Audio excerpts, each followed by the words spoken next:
मेरे साईं मेरे साईं मेरे साईं मेरे साईं मेरे साईं मेरे साईं मेरे साईं मेरे साईं तुम ही मेरी माता,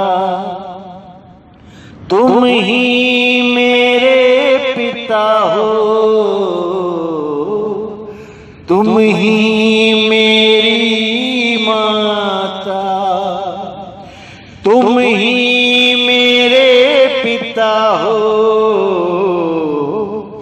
तुम ही बंधु मेरे,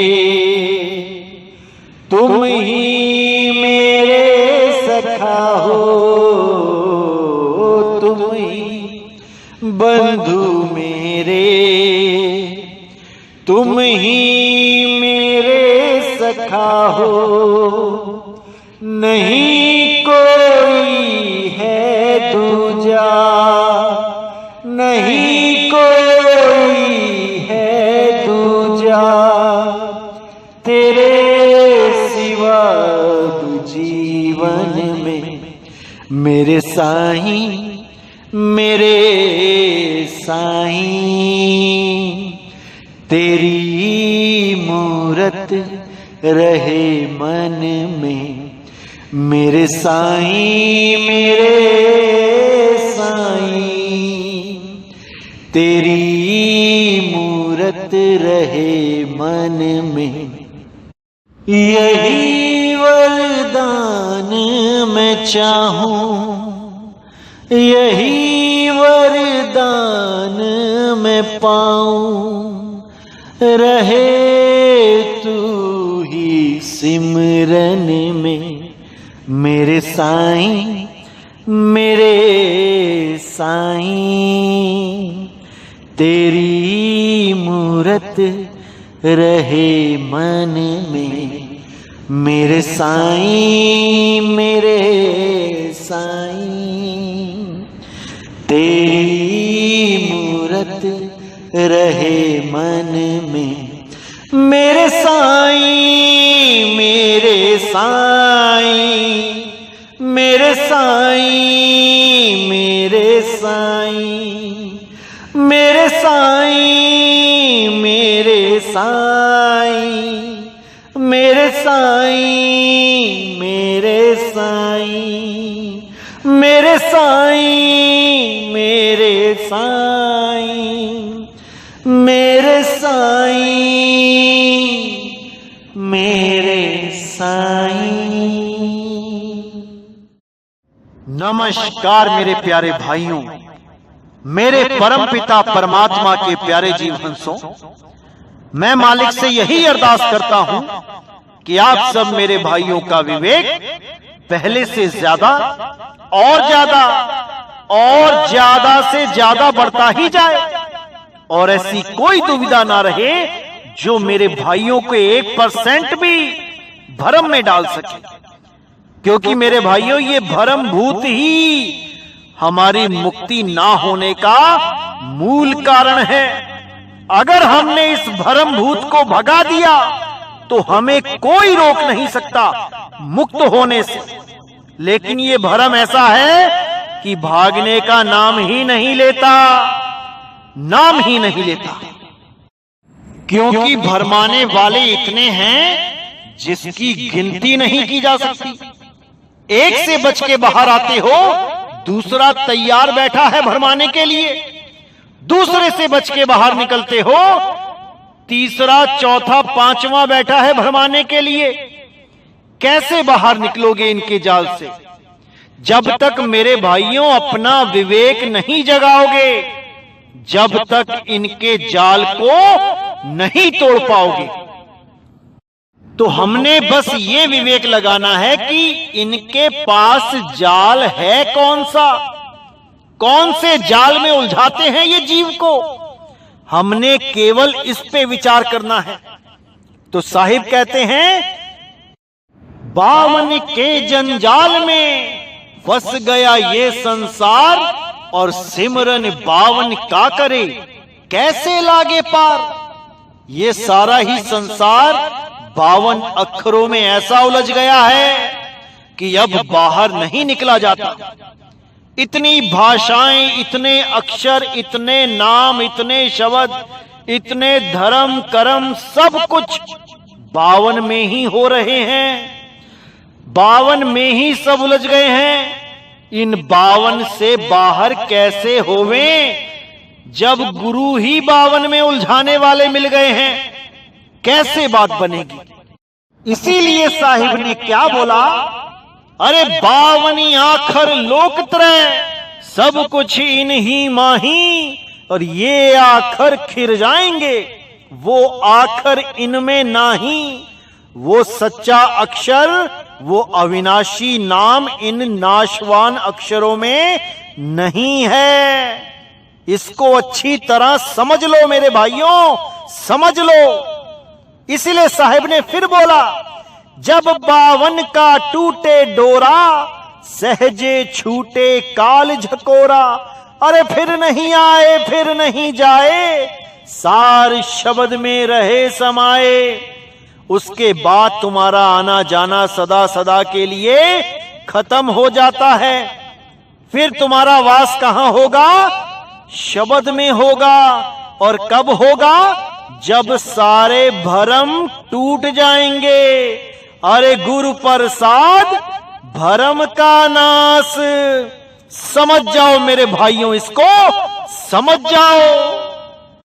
10 साल से समझाता ही आ रहा हूं, लेकिन इस भेद को कोई बिरला ही समझ पाता है, क्योंकि जो पुराना रंग चढ़ा हुआ है वो उतरने का नाम ही नहीं लेता। इसीलिए जीव इस 84 को नहीं तोड़ पाता, क्योंकि जो ज्ञान उसके पास है उसी को ही पूर्ण मान के बैठ जाता है, और आगे का ज्ञान जब मिलता है उसको मानने से मना कर देता है। यही उसके बंधन का कारण है, यही उसके जन्म मरण में फंसे रह जाने का कारण है। अगर वो सही समय पे विवेक लगा ले तो मेरे भाई उसे कोई नहीं रोक सकता, उसे किसी की जरूरत नहीं रह जाती। वो सीधे मालिक को अपने सिमरन में ले आता है, उस मालिक का सिमरन स्टार्ट कर देता है। उसे फिर किसी अन्य की जरूरत नहीं रह जाती। बस उसको कोई ऐसा भेदी गुरु मिल जाए जो उसे सीधे परमपिता परमात्मा से जोड़ दे। बस उसके जीवन में उसी गुरु की कमी होती है। लेकिन आज के समय में जितने भी गुरु मिलते हैं, ये सब परमात्मा की जगह खुद से जोड़ लेते हैं, क्योंकि इनको परमात्मा का भेद ही नहीं पता होता। कहीं तो जोड़ना पड़ेगा शिष्य को। कोई अपने शरीर के साथ जोड़ लेता है कि मेरे शरीर का ध्यान कर, मेरी शक्ल का ध्यान कर, मेरी शक्ल में, मेरे रूप में परमात्मा तुझे लेने आएंगे। कोई अपने पुराने गुरु जो बीत चुके हैं, जो जा चुके हैं, उनकी फोटो की पूजा करवाने लग जाता है।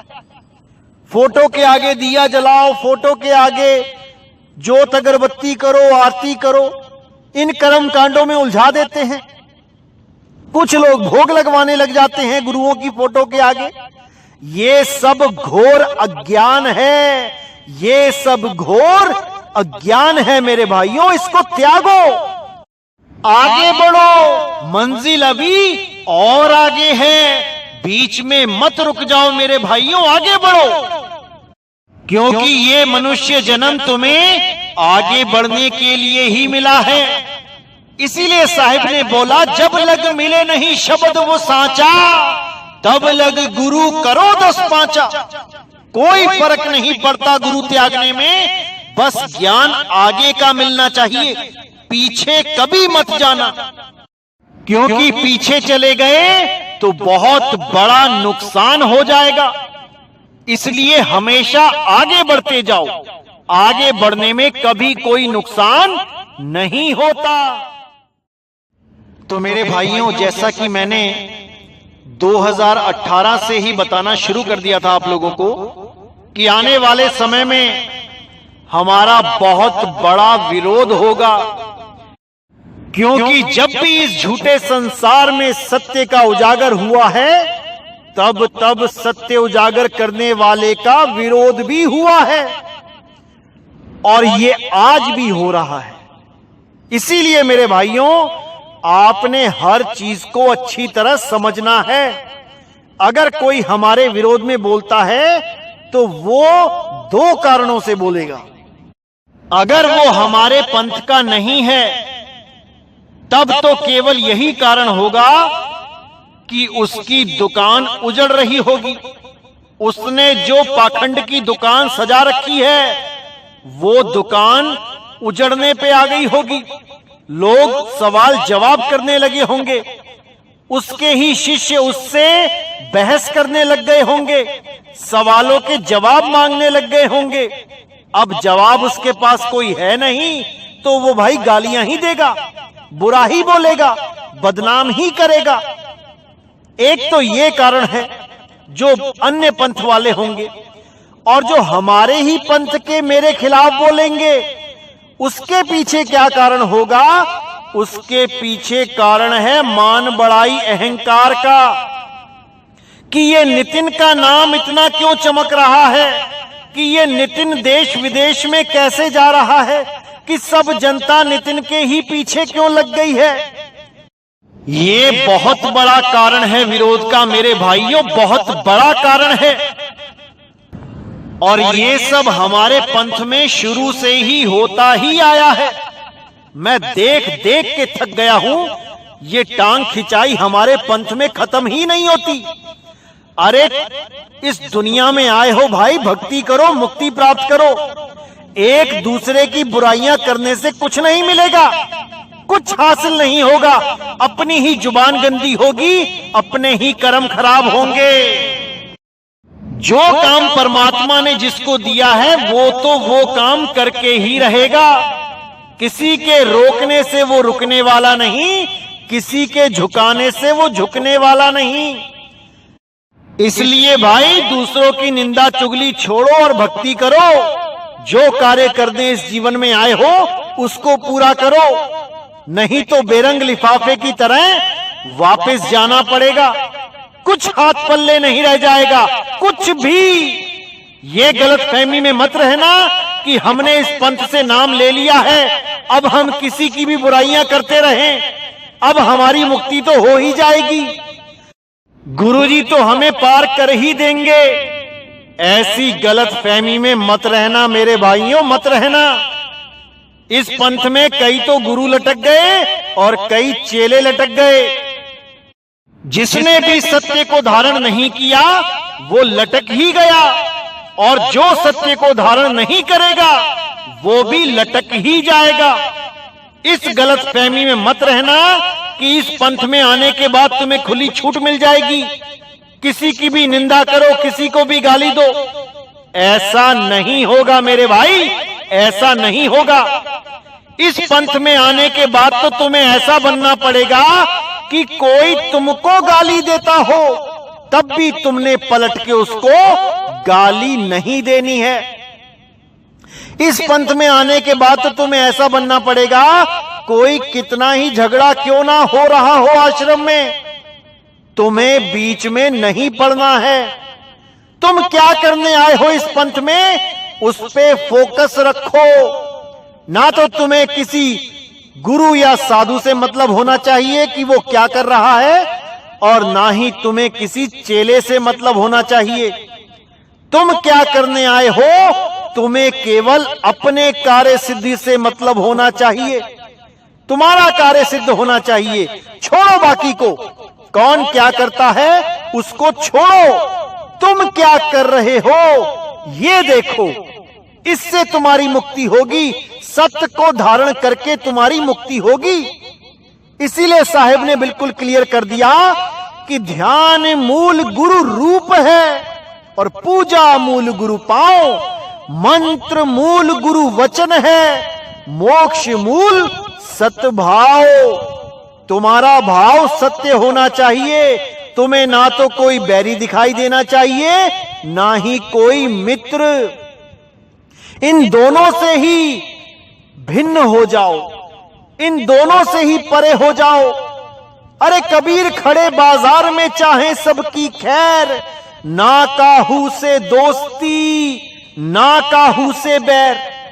अगर तुम्हारे मन में किसी के लिए बैर है, तुम किसी का बुरा सोच रहे हो, तो मेरे भाई जितना मर्जी जोर लगा लेना, तुम्हारी मुक्ति नहीं हो सकती। जितना मर्जी जोर लगा लेना, क्योंकि वो वैर विरोध का बीज तुम्हारे मन में पड़ा है। अब जो बीज मन में पड़ा है वो तो पेड़ बन के ही रहेगा, कोई रोक नहीं सकता उसे, कोई नहीं। इसीलिए मेरे भाई ये बीज पड़ने ही नहीं देना है। कोई मेरे खिलाफ कितना ही जहर क्यों नहीं उगल रहा हो, तुमने गलत नहीं बोलना है। हाथ जोड़ो और आगे निकल जाओ। विरोधियों का तो कार्य ही यही है, खुद तो उलझते ही हैं और सामने वाले को भी उलझाते हैं। वो यही चाहते हैं कि तुम बहसबाजी में पड़े ही रहो, क्योंकि उनका एक ही काम होता है, तुम्हारा जन्म बर्बाद करना। कोई भी विरोधी तुमसे बहस करता है, उससे बहस नहीं करनी है। हाथ जोड़ो, नमस्कार करो और आगे बढ़ जाओ। कब तक बहस करेगा, कब तक तुम्हें झंझोड़ेगा, कभी तो थकेगा। बस तुमने उसी समय का इंतजार करना है। तुमने पलट के जवाब नहीं देना है। वो धीरे धीरे धीरे खुद ही हार मान के चला जाएगा। लेकिन अगर तुम उकसाने पे जवाब दे बैठे, तब मेरे भाई पूरा दिन पूरी रात काली कर देगा तुम्हारे साथ। इसलिए किसी भी विरोधी से कोई बात करनी ही नहीं है। अरे जो करेगा सो भरेगा, तू क्यों भया उदास। हमने केवल अपनी मुक्ति देखनी है, हमने ठेका नहीं लिया हुआ है इस जहान का कि कौन क्या कर रहा है कौन नहीं। हमने उस सत्य ज्ञान को पकड़ना है और निकल जाना है इस काल की नगरी से। तो मेरे भाइयों, जैसा मैंने बोला था बिल्कुल वैसा ही हो रहा है। हमारे आश्रम के भी लोग मेरे खिलाफ बोलने लगे हैं, बहुत कुछ बोलते हैं, झूठे झूठे इल्जाम लगाते हैं, लेकिन आपने पलट के जवाब नहीं देना है। कबीर साहब ने साफ बोला है, एक डाल दो पंछी बैठे, एक गुरु एक चेला। गुरु की करनी गुरु भरेगा, चेले की करनी चेला, तू उड़ जा हंस अकेला। हमने न्यायाधीश नहीं बनना है, हमने यहां पे गलत सही का फैसला नहीं करना है। वो कार्य परमात्मा का है, वो स्वयं करेंगे। हमें किसी की चिंता नहीं है, हमें किसी से कोई राग द्वेष भी नहीं है। अगर मेरे खिलाफ किसी ने कुछ बोला है तो वो उसके कर्म है, वो उसकी सोच है। हमने उससे कोई वैर विरोध नहीं रखना है। हमने केवल वो कार्य करना है जिसको पूर्ण करने के लिए परमात्मा ने हमें यहां भेजा है। हमने खुद भी जगना है और औरों को भी जगाना है। यही मनुष्य जन्म का लक्ष्य है, वरना 1,84 तो पड़ी ही हुई है। ना खुद जाग पाओगे, ना किसी को जगा पाओगे। वो जन्म तो वैसे ही बर्बाद जाएंगे। इसलिए मेरे भाइयों, हमने केवल सत्य पे अटल होके खड़े रहना है। सत्य सत्य है, उसको कोई हरा नहीं सकता। इसलिए हमने किसी के साथ कोई बहस नहीं करनी है। जो कर रहा है वो अपने आप भरेगा। हमने उस मालिक की शरण में रहना है, हमने उस शब्द गुरु की शरण में रहना है। सारा हिसाब किताब वो स्वयं ही कर देगा, आप बिल्कुल चिंता ना करें। क्योंकि जो कुछ भी हो रहा है और जो कुछ भी होना है, ये सब प्री प्लान्ड है, ये सब पहले से ही निर्धारित है। हम लोग तो केवल कठपुतलियां मात्र हैं। जब वो डोर खींचता है, हम भी खींचे चले जाते हैं। तो जैसे कि मैंने बताया था कि बहुत सी वाणियों में कोड लगे होते हैं और ये कोड केवल वही डिकोड कर सकता है जिसके लिए ये कार्य निर्धारित किया गया हो। इन कोड को कोई अन्य नहीं खोल सकता, क्योंकि जिसके पास चाबी होगी ताला वही खोल पाएगा। तो आज नास्त्रेदमस की एक वाणी और खोलने का समय आ गया है, जो मैंने पहले भी खोली थी लेकिन पूरी नहीं खोली थी, क्योंकि उस वक्त वो समय नहीं आया था जब आप पूरी वाणी को समझ पाते। लेकिन आज वो समय आ गया है, इसलिए आज वो वाणी खोली जा रही है। और बहुत सी वाणियां हैं जिसके कोड मैंने अभी नहीं खोले हैं। जैसे जैसे समय आता जाएगा सारी वाणियों के कोड खुलते जाएंगे। ये जल्दबाजी का विषय नहीं होता है, ये अभी के अभी बताने का विषय नहीं होता है। जैसे जैसे समय आता जाता है अपने आप ज्ञान खुलता चला जाता है। तो कौन सी वाणी थी जिसके बारे में आज बात करेंगे? The man with the curly black beard will subdue the cruel and proud nation through skill. The great Sharon will take from afar all those captured by the Turkish banner. अब यहां पे जो कोड लगा था Turkish banner, जो मैंने पिछली बार नहीं खोला था, वो इसलिए नहीं खोला था क्योंकि अभी उसका समय नहीं आया था। लेकिन अब समय आ गया है सारी दुनिया को बताने का कि क्या है ये टर्किश बैनर। तो पहले इस वाणी को पूरा समझते हैं। The man with the curly black beard will subdue the cruel and proud nation through skill. यानी एक आदमी जो घुंघराली काली दाढ़ी वाला होगा, वो निर्दयी और अहंकारी यानी गर्वित, जो गर्व से फूले नहीं समाते, उन राष्ट्रों पर नियंत्रण कर लेगा। किसके द्वारा? अपने अनुभव, अपने ज्ञान के द्वारा। यहां पर राष्ट्र संकेत किया गया है साम्राज्य के ऊपर। ये जो गुरुओं ने बड़े बड़े साम्राज्य बना के वहां के राजा बन के बैठे हैं, उन लोगों को ज्ञान आधार से पराजित कर देगा और सत्य का चेहरा उजागर कर देगा। और उस सत्य को समझ के उन राज्यों में रहने वाले लोग, यानी उन पंथों में रहने वाले लोग अपने आप समझ जाएंगे और उन पंथों को छोड़ के वो उसके पीछे हो लेंगे। इसीलिए आगे लिखा है, the great siren will take from afar all those captured, यानी जो भी वहां पर कैप्चर किए गए हैं, जो अज्ञान सुना सुना के जिनको कैप्चर कर लिया गया है, जिनको उन पंथों में रोक लिया गया है, जिनको उन धर्मों में रोक लिया गया है, उन सब को ही वो ग्रेट शायरन आजाद कर देगा। और धीरे धीरे सारे संसार में जितने भी जीव फंसे पड़े हैं, जो सत्य के तो प्रेमी हैं लेकिन उनको रास्ता सही नहीं मिल पा रहा है, उन सारे ही लोगों को जो पूरे विश्व में फैले हुए हैं, उन तक पहुंच के सबको इस अज्ञान से परे कर देगा। और कैसे करेगा? By the Turkish banner.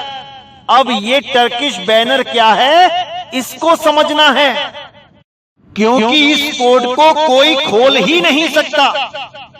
ये वाणी दिखाने वाले तो बहुत मिल जाएंगे, लेकिन खोल कोई नहीं सकता, क्योंकि यहां पर सीधा संकेत दिया गया है टर्किश बैनर। टर्किश बैनर यानी कि तुर्क की पहचान, तुर्क का झंडा। तुर्क यानी मुसलमान, जिसके लिए साहिब भी कहते हैं हिंदू तुर्क के बीच में मेरा नाम कबीर। तो तुर्क यूज किया जाता है मुसलमानों के लिए। तो ये जो टर्किश बैनर है, असल में ये एक पहचान के लिए यूज किया गया है। जैसे हम किसी कंपनी का बैनर देखते हैं तो हमें एक पहचान दिखाई देती है कि ये इस कंपनी का बैनर है। इसी प्रकार टर्किश बैनर का मतलब है कि एक ऐसी पहचान जो मुसलमानों से रिलेटेड होगी। जैसे हम इंडिया का पासपोर्ट देते हैं तो देखते ही समझ में आ जाता है कि ये बंदा भारत का है, क्योंकि हम उस वक्त इंडियन बैनर के अंडर हैं। ऐसे ही जो ग्रेट शायरन होगा वो टर्किश बैनर के द्वारा ही कार्य करेगा, बाय टर्किश बैनर, यानी कि मुसलमानी चिन्ह। तो जैसा कि आपको पता है कि नास्त्रेदमस की सभी भविष्यवाणियां एक पहेली के रूप में बोली जाती हैं, तो देखने वालों को यहां ऐसा लगेगा कि the great siren will take from afar all those captured by Turkish banner. उनको लगेगा कि यहाँ पे ये पूरी लाइन एक ही है, those captured by Turkish banner, यानी कि टर्किश बैनर के द्वारा जिनको कैप्चर कर लिया गया है उनके लिए बात हो रही है, जबकि ऐसा नहीं है। जैसे हम बोलने में एक वाक्य अगर ऐसे बोले, the man save all the innocent people captured by the grace of God, तो यहां पे साफ इशारा मिल जाता है कि by the grace of God, परमात्मा की कृपा से उसने उन मासूम लोगों को बचा लिया, दोज वर कैप्चर्ड। इसी प्रकार यहां पर भी कैप्चर्ड तक अलग है और बाय के बाद अलग है। जैसे वहां by the grace of God को ही आधार माना गया कि परमात्मा की दया से ही वो ये कर पाया, वैसे ही यहां पर बाय द टर्किश बैनर ही आधार है, यानी कि अब वो जो भी कार्य करेगा वो टर्किश बैनर के आधार से ही करेगा। यानी कि अब प्रचार के लिए जितने भी देशों के वीजे लिए जाएंगे वो सब टर्किश बैनर, यानी कि मुसलमानी पहचान, मुसलमानी चिन्ह, मुसलमानी आईडी कार्ड के द्वारा ही आगे का सारा कार्य किया जाएगा। क्योंकि परमात्मा की कृपा से मुझे यूनाइटेड अरब एमिरेट्स की आईडी मिल गई है। अब जितने भी देशों के प्रचार के लिए मुझे आगे जाना होगा इसी आईडी के द्वारा ही मैं जाऊंगा, क्योंकि इस आईडी के द्वारा 107 देशों में वीजा फ्री एंट्री है।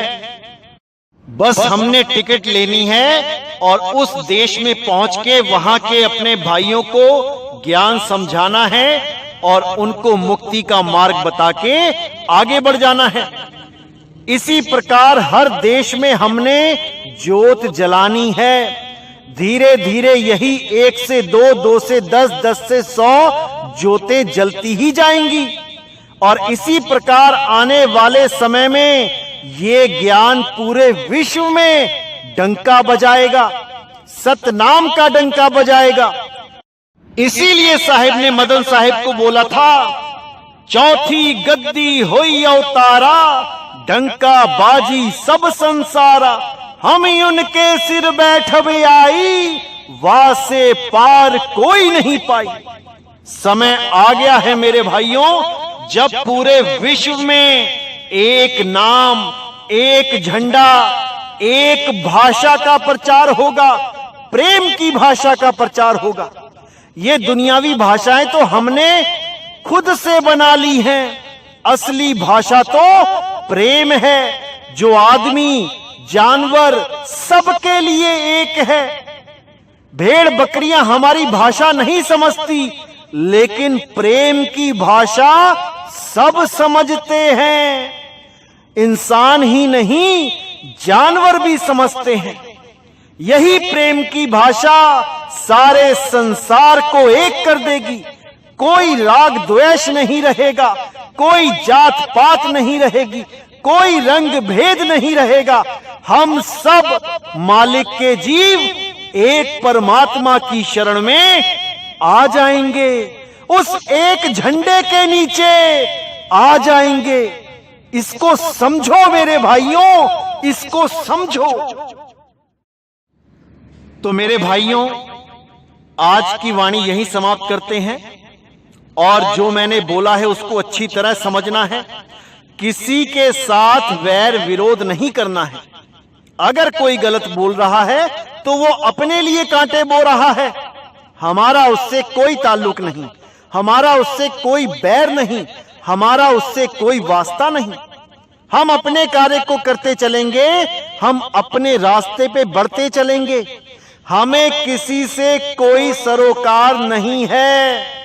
हमें जो परमात्मा ने कार्य दिया है, हमने केवल उस पे फोकस रखना है। बाकी जो कुछ हो रहा है होने दो, कुछ नहीं होता, बिल्कुल चिंता मत करो। कोई मेरे खिलाफ बोलता है, बोलने दो, कोई फर्क नहीं पड़ता। सत्य को किसी से कोई फर्क नहीं पड़ता। कोई क्या कह रहा है कोई फर्क नहीं पड़ता। हमें पता है कि हम कहां पे स्टैंड कर रहे हैं, हमें पता है कि हम सत्य के साथ हैं। बस इससे ज्यादा कुछ नहीं चाहिए, इससे ज्यादा कुछ नहीं सोचना है, इससे ज्यादा कुछ नहीं समझना है। जो करेगा सो भरेगा, जो बुरा बोलेगा उसको वापसी में बुरा ही मिलेगा। क्योंकि ये प्रकृति है मेरे भाई, जो प्रकृति को दोगे वही वापस पाओगे। इसीलिए साहिब ने बोला, आवत गारी एक है, उल्टत होए अनेक, कहे कबीर नहीं उल्टिए, वो रही एक की एक। अगर किसी ने मुझे गाली दे दी है, कोई बात नहीं, समय बीत जाएगा, समय के साथ ही वो बात भी खत्म हो जाएगी, कुछ नहीं होने वाला। लेकिन अगर हम उस गाली पे एक गाली और दे देंगे तो वो 1 से 2, 2 से 4, 4 से 10 होती ही जाएंगी। और वो कार्य करने के लिए हम इस दुनिया में नहीं आए हैं। हम यहां पर केवल और केवल एक झगड़ा सुलझाने आए हैं। कौन सा झगड़ा है वो है राम नाम का झगड़ा, वो है सच्चे नाम और झूठे नाम का झगड़ा। इसी झगड़े से फुर्सत नहीं है हमें। हम किसी और से झगड़ा क्या करें? झगड़े वो करते हैं जिनको कोई और काम नहीं है। भाई हमारे पास तो समय ही नहीं है जो हम किसी से झगड़ा करें। तो मेरे भाइयों, अच्छी तरह विचार करना है, अच्छी तरह समझना है, एक एक बात पे विचार करना है। तो इसी के साथ मुझे विदा करें और अगला सत्संग बहुत जल्दी आएगा और मैं भारत भी बहुत जल्दी आने वाला हूं। बस आप इंतजार कीजिए।